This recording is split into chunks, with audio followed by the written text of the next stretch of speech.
The Turkic peoples have been an epic force of civilization in the last 1,000 years. A massive ethnic group originally rooted in Central Asia, they frequently migrated far and wide. Around the time of the first millennium, a branch of Turks named the Seljuks moved from the Central Asian steppes to the palaces of the Middle East, conquering everything as they went along. Since then, most of the dynasties in control of the Middle East were Turkic. After the Ottomans' impressive imperial run ended in defeat to the Allies in World War I, national movements sprung up across the region in a bid to establish independent states. Mustafa Kemal Ataturk became the emblematic leader of the Republic of Turkey after defeating numerous forces in the War of Independence. But the roots of the modern Turkish state lay in the chaotic 19th century as nationalism introduced itself to the decaying Ottoman Empire. Turkish nationalists began to seek new forms of governance influenced by developments in Europe. These intellectuals, coupled with politically minded military officers, began to construct a modern Turkish identity.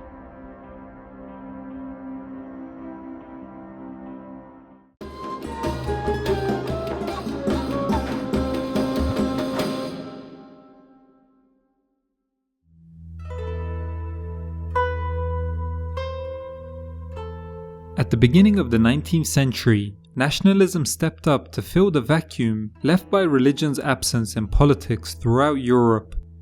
At the same time, some of the Ottomans' Balkan territories were clamoring for independence.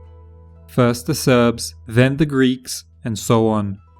With Ottoman foes like the Russians giving key aid to these separatist movements, the Sultan began to lose his territories in the Balkans. Being the adept empire builders they were, the Ottomans soon realized the necessity of resolving ethnic and social tensions before they eat the empire from within. As a result, the Ottomans launched the Tanzimat reforms in order to modernize the empire. Along with institutional changes, the biggest change was ideological. Instead of a patchwork of religious communities, or millets, the empire promoted Ottomanism, a shared civic identity. Non-Muslims were declared equal under the law and now had civic duties, including conscription and community leaders swearing oaths of loyalty to the Sultan. By 1876, the reforms seemed to be working, as a constitution and an elected parliament were introduced. Despite this, ethnic tensions persisted. Not long after, when uprisings broke out in the Balkans, the Ottomans responded harshly. Russia and Romania intervened, seizing land in the Kafkas and Balkans, and helping to create an autonomous Bulgaria. Suddenly, everything was being undone. Sultan Abdulhamid, once a supporter of reform, shut down the parliament and ruled with an iron fist. He expanded infrastructure but crushed political dissent, alienating the very groups the empire needed to hold together. This did, however, allow him to gain a hold of his faltering empire for the next 3 decades. But in 1908, after decades of the Hamidian police state, a group of officers known as the Young Turks staged a coup. The Young Turks themselves succumbed to a counter-coup after rigging elections in 1912. Meanwhile, the empire was besieged. Italy invaded Libya, and Balkan states, long eyeing Ottoman land, launched a joint assault to terminate the Eternal Empire's presence in Europe once and for all. Despite the empire's size, their forces were crushed within a year. On top of losing nearly all European holdings, the Ottoman failure to protect and evacuate Balkan Muslims led to mass ethnic cleansing, causing public outrage that the Young Turks used to reclaim power. This unassuming shift would set the stage for a new Middle East.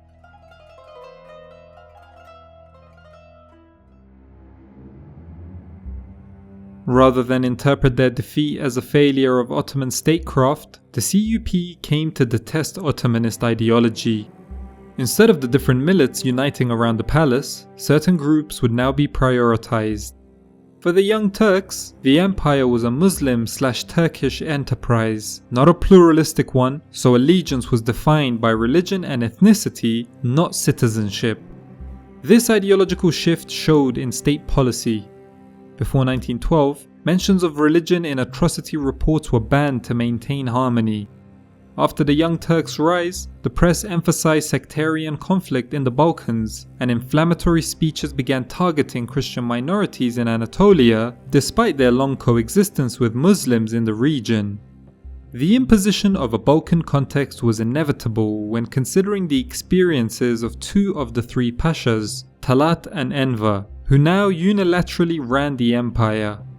As a child, Talat's home in what is now Bulgaria was occupied by Russian troops, and in 1912, Bulgarian forces seized his town, massacring Muslims. Born in North Macedonia to a Turkish Albanian family, Enver fought at least 54 battles against Bulgarian insurgents, whose nationalist ambitions ironically inspired him. Later on, the conquest and ethnic cleansing of his home province by Serbian troops only hardened his views. No person represents the transition from Ottomanism to Turkish nationalism better than Ziya Gökalp, the thinker considered the father of Turkish sociology and a convert to nationalist thought after the Balkan catastrophe. The aforementioned geographic nationalism was illogical to Gökalp, for he saw a unified culture as the key to a unified national conscience. With the flow of refugees into Anatolia and the feeling that the empire was on the brink permeating the public conscience, Gökalp envisioned Anatolia as the homeland for the area's Turks and the Muslim refugees from the Kafkas and the Balkans, who would be Turkicized in due time. This became the ideological basis for modern Turkey. Ataturk, the republic's founder, reportedly called Gökalp the father of his thought. Gökalp, who saw Greeks, Armenians and Jews as undesirable, influenced policy even before Ataturk. He was close to Talat Pasha, who in 1913 deported 200,000 Anatolian Greeks, just the beginning of Anatolian Christians' bitter experience. Beyond demographic change, cultural Turkification was imposed, even in areas where Turks were the minority, fueling further unrest in the ailing empire. Before discussing Ataturk, we must consider why Ottomanism collapsed so rapidly. First and foremost, governance was inept, thereby undermining trust in reform. Integration of the millets also never really took form. Christians faced unofficial discrimination, and Muslims dominated the government. Additionally, religious segregation in schools hindered the formation of a shared identity. Meanwhile, groups like the Armenians lost their former privileges in the name of equality. Once known as the loyal millet, many Armenians began turning towards nationalism. Conversely, many Muslims felt blindsided by Christian commercial dominance. In the Ottoman Empire, there were capitulations. These bilateral agreements were struck during the heyday of the Sublime Porte, when the Ottomans were militarily dominant. They offered European traders entering the empire exemption from prosecution, taxation, conscription, and more. When the balance of power shifted to European states, they used them to prey on Ottoman ports and resources. Furthermore, powers such as Russia and France extended citizenship and therefore capitulations to many Ottoman Christians. The Christian control of commerce that ensued caused mass resentment amongst Muslims.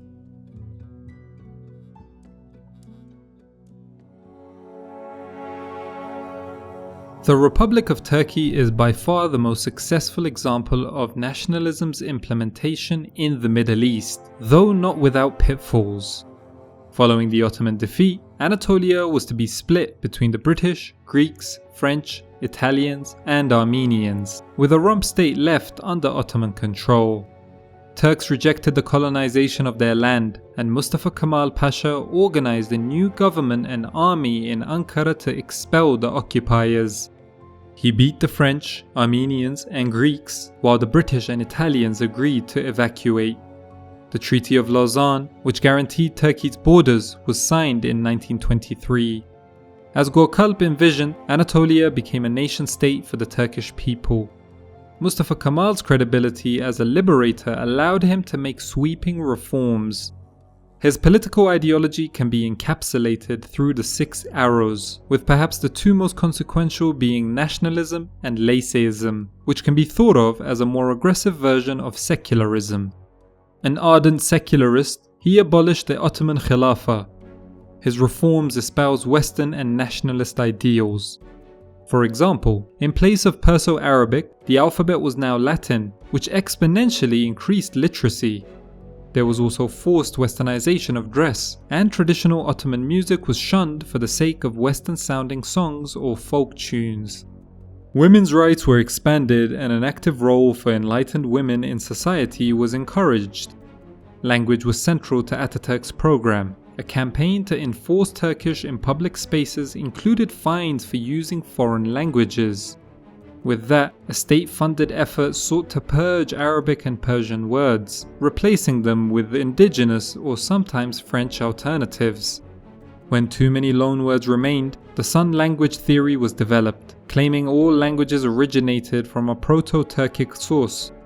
There was an attempt to present the Republic as the culmination of Turkic history, even retroactively claiming the ancient Anatolians were Turks. This was of course a ridiculous claim to make, since Anatolia's Turkification really started in the 11th century with the Seljuks. But it did not matter, because it was Mustafa Kemal who built the Turkish state and institutions. It was he who restored diplomatic weight after decades of foreign domination. For recovering Anatolia and modernizing the country, he was given the surname Ataturk, father of the Turks. Today, he is Turkey's national hero.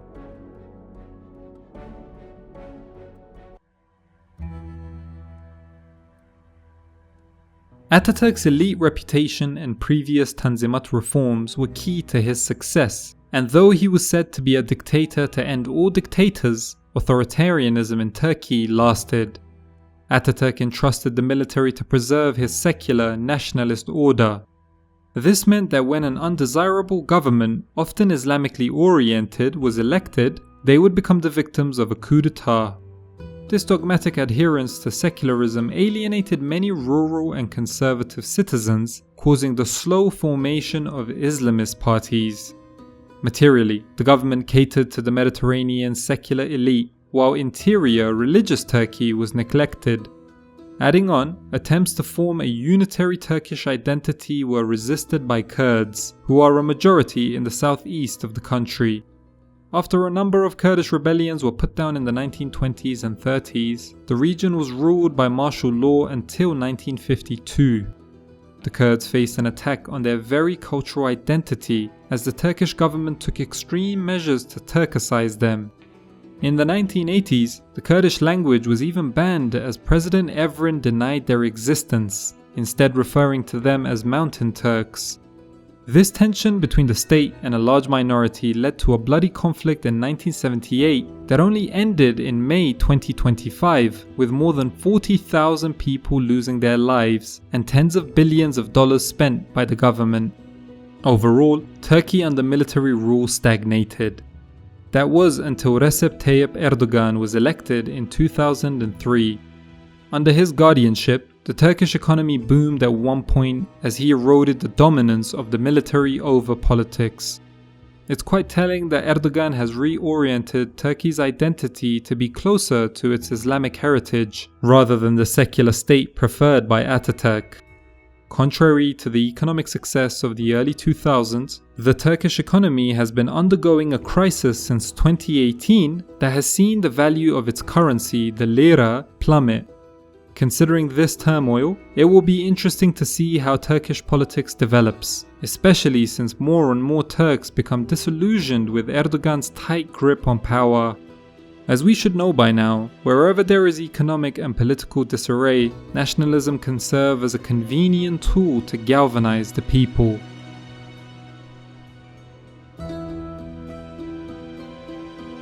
Thank you guys for watching. I want to thank my Patreons for always supporting. If you want to financially support Hikmah History, there's a link to my Patreon in the description to this video. Until next time, peace!